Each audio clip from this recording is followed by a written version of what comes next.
মাননীয় সাংবাদিক বন্ধুসকল, আপোনালোকক খুব শৰ্ট টাইমত যোৱাকালি এটা নিমন্ত্ৰণ দিছিলোঁ, তাতে হোৱাটছআপ যোগে আপোনালোকে ইমান সময় কষ্ট কৰি আপোনাৰ বহুমূলীয়া কাম এৰি যে আমাৰ লগত আহিছে, ধন্যবাদ জনাইছোঁ।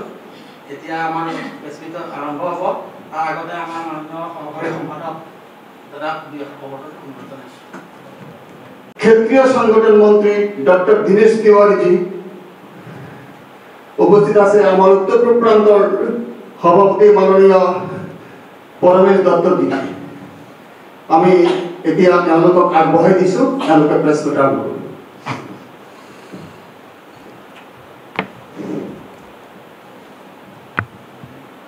सब लोग हिंदी समझ सकेंगे ना? आज की कोई प्रेस मीट नहीं है। दीपावली पूरे देश का त्योहार है। समाज के सभी वर्गों के द्वारा देश के सभी कोने में मनाया जाता है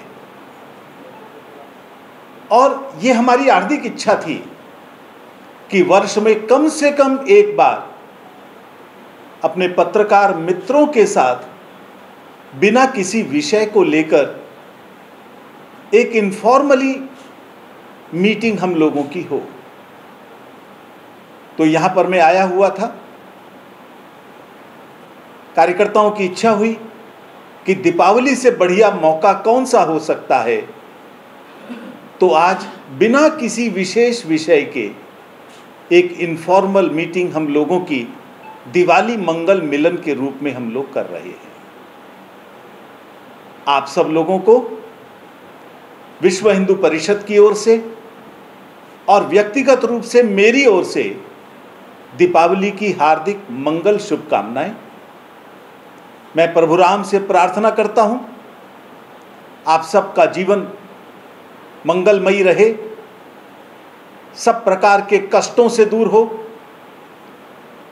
और आप सबकी कल्याणकारी मनोकामनाएं, और केवल आप सबकी नहीं, संपूर्ण देश के सभी वर्गों की कल्याणकारी मनोकामनाएं पूरी हों, हमारा देश प्रगति करे और हमारा देश पहले की तरह से विश्व के सर्वोच्च शिखर पर जाकर विराजमान हो। प्रभु राम ऐसी शक्ति हम सबको प्रदान करें। हमारे लिए देश पहले है। इस बार की दिवाली खास है।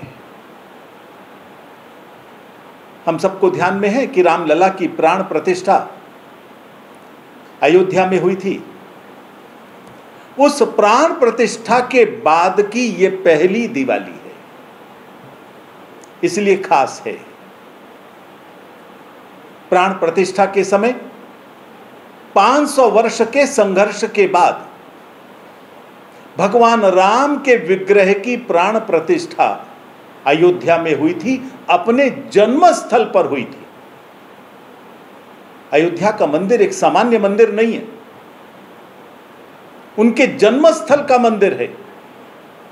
500 वर्ष के संघर्ष के बाद मिला है और दुनिया के इतिहास में यह पहला मंदिर है जो न्यायपालिका के द्वारा संविधान के सब प्रावधानों का प्रयोग करके जिसका निर्णय हुआ और बड़े सम्मानजनक ढंग से हुआ। आखिर क्यों ना हो? राम यानी मर्यादा पुरुषोत्तम राम, इसलिए एक नई मर्यादा इस राम मंदिर के द्वारा समाज में स्थापित हुई और वह मर्यादा है हम देश के अंदर के विवादों को संविधान के दायरे में पूरा कर सकते हैं, उनका समाधान कर सकते हैं। ये वही चाहेगा जिसका देश के संविधान पर विश्वास है, जिसका देश की न्यायपालिका पर विश्वास है। और हमको विश्वास है डॉक्टर भीमराव अंबेडकर ने जो संविधान दिया है, उस संविधान के दायरे में रहते हुए हम भारत की सभी समस्याओं का समाधान ढूंढ सकते हैं और वो अवश्य मिलेगा, ये हमारा परम विश्वास है। रामलला की प्राण प्रतिष्ठा अयोध्या में हो चुकी है और हम सब लोग जानते हैं कि दीपावली के पावन अवसर पर भगवान राम अयोध्या में पधारे थे, वनवास के बाद आए थे, और इसी दिन से राम राज्य शुरू हुआ था अयोध्या में। इसलिए इस दिवाली को हम संकल्प ले रहे हैं। अयोध्या में तो रामलला स्थापित हो चुके हैं, अब भारत में बहुत शीघ्र राम राज्य भी आए, सभी राम विरोधी, हिंदू विरोधी और राष्ट्र विरोधियों के षड्यंत्र समाप्त हों और राम के आदर्शों के अनुसार समाज जीवन चले, राज सत्ता भी राम के आदर्शों को अपने सामने रखकर चले, ये हम सबका प्रयास है। राम मंदिर के अंदर रामलला के विग्रह की स्थापना के बाद अब हमारा लक्ष्य है, हम हर हृदय के अंदर राम को विराजमान करना चाहते हैं।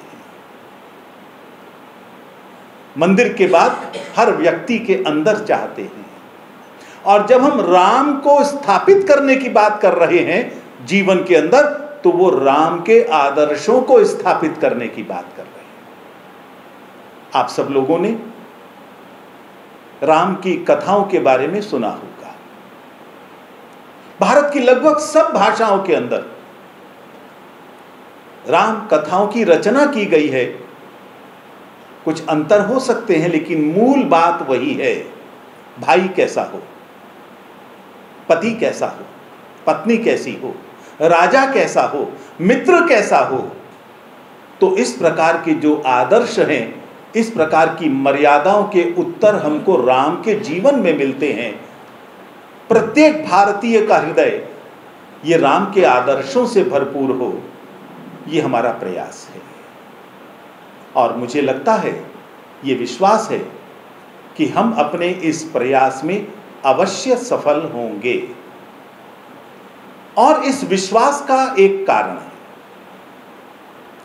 राम के आदर्श, उनके जीवन मूल्य, ये संपूर्ण देश के लिए महत्वपूर्ण हैं। हमारे देश की जड़ें राम के आदर्शों में हैं, और आज पूरे विश्व में मूवमेंट चल रहा है बैक टू द रूट्स, अपनी जड़ों की ओर लौटो। और जो जो समाज, जो जो देश अपनी जड़ों की ओर लौट रहा है, वो उतना समृद्ध हो रहा है, उतना विकसित हो रहा है। और हम देख रहे हैं भारत विकास के पथ पर है। आज हम विश्व की टॉप 5 इकोनॉमीज में से एक बन गए हैं। आज हम मिलिट्री पावर के रूप में विश्व के टॉप 3 कंट्रीज में से एक हैं। अंतरिक्ष के ज्ञान में टॉप 3 में से एक हैं, और हमसे ही उम्मीद की जा रही है we can be number 1 in future also. स्वयं अमेरिका को लगता है if anyone can replace us, only India has the capacity to do it. और ये इसी कारण से है कि संपूर्ण देश अपनी जड़ों की ओर लौट रहा है, राम के आदर्शों की ओर लौट रहा है। और इस राम मंदिर की प्राण प्रतिष्ठा में हमने देखा पूरा देश एक हो गया। राम ने सबको जोड़ दिया, क्योंकि राम सबके हैं और सब राम के हैं। एक बड़ा अवसर मिला है, और यह अवसर देकर कोई यहां पर एहसान नहीं किया गया। पूरे असम का नहीं, संपूर्ण नॉर्थ ईस्ट का बहुत गौरवशाली अतीत रहा है। आज उस अतीत को सामने लाने की आवश्यकता है। हमारे पास संपूर्ण देश को सिखाने के लिए बहुत कुछ है, आज उसको एक्सप्लोर करने की जरूरत है। और मुझे ध्यान में आ रहा है, मुझे कहते हुए गर्व हो रहा है, north east has starting paying back to the remaining country. पूरे देश को जो कुछ सीखा गया है उसको वापस करना भी शुरू कर दिया है। बाकी देश से पहले यहां कथावाचक आते थे। अभी अध्यक्ष जी से प्रातः स्मरणीय शंकर देव जी के बारे में चर्चा हो रही थी। उनके आदर्श क्या हैं, ये वहां से लोग संत आकर कथाएं करते थे, बताते थे। लेकिन मुझे ये बताते हुए अत्यंत गौरव का अनुभव हो रहा है।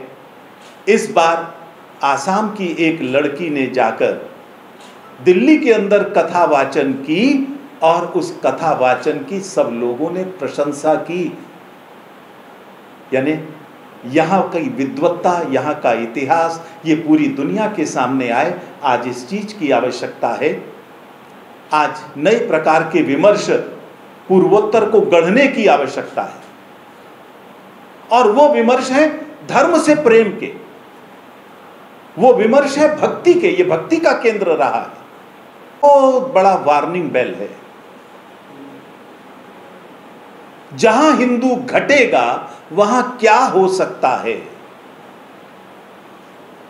मैं दिवाली की मंगल कामनाएं दे रहा हूं, उस धरती पर दे रहा हूं जो धरती कई हिंदू विरोधी शक्तियों के टारगेट में रही है। मैं बहुत जिम्मेदारी से इस शब्द का प्रयोग कर रहा हूं। लेकिन हिंदू समाज को बांग्लादेश का उदाहरण ध्यान में रखना चाहिए। अगर हम संगठित नहीं रहे, अगर हम एक नहीं रहे, अगर हम स्वाभिमान के साथ खड़े नहीं रहे, तो वो प्रदेश जो कभी पूर्वी बंगाल के रूप में था, वहां आज हिंदू की क्या स्थिति हो गई है। कभी हिंदू मेजॉरिटी था, वहां हमारे शक्तिपीठ थे, आज वहां हिंदू कैसी दयनीय स्थिति में है। क्षेत्रों में भी अगर कोई ऐसी खबर मिलती है हमको बताएं। केंद्र सरकार के साथ कोऑर्डिनेट करके हम वहां की सरकार को मजबूर करेंगे कि वो हिंदुओं की समस्याओं का समाधान करे। लेकिन दुर्भाग्य देखिए, वहां के चीफ जस्टिस का भी उन जिहादियों ने घेराव किया। जिस प्रेसिडेंट को वो स्वयं लेकर आए हैं, उस प्रेसिडेंट हाउस का घेराव कर लिया। तो वो किसी लॉ एंड ऑर्डर को नहीं मानते हैं जिहादी, और जब वो अपनी पर उतरते हैं तो किसी भी तरह की मर्यादा को नहीं जानते। तो ये चिंतन का भी अवसर भारत के लोगों के लिए है, और मैं समझता हूं भारत इससे सबक सीखेगा। यह एक स्लोगन नहीं है, वोकल फॉर लोकल, यह एक रेवोल्यूशन है, एक क्रांति है। क्रांति सरकारों से नहीं आती, क्रांति समाज से आती है। सरकार प्रतिबंध भी लगा देगी तो क्या हो जाएगा, लगाया भी है कई चीजों पर। यहां के समाज को संकल्प लेना पड़ेगा। हमें सामान खरीदना है यहां की स्थानीय मार्केट से, और मार्केट में भी वो सामान लेना है जो भारत में बना। दिवाली का सामान उनसे लेना जो दिवाली मनाएं। हमारे पैसे का उपयोग दिवाली को समाप्त करने के लिए, रोकने के लिए, या देश को समाप्त करने के लिए हो, मुझे लगता है वो दिवाली हमारे लिए मंगलकारी नहीं हो सकती। इसलिए मैं आपके माध्यम से इस क्रांति का जनक पूर्वोत्तर बन सकता है, क्योंकि यह क्या है जो नहीं बनता। एक कंप्लीट इकोनॉमी है पूर्वोत्तर की, और इसलिए आप यहाँ का बना हुआ सामान खरीदें।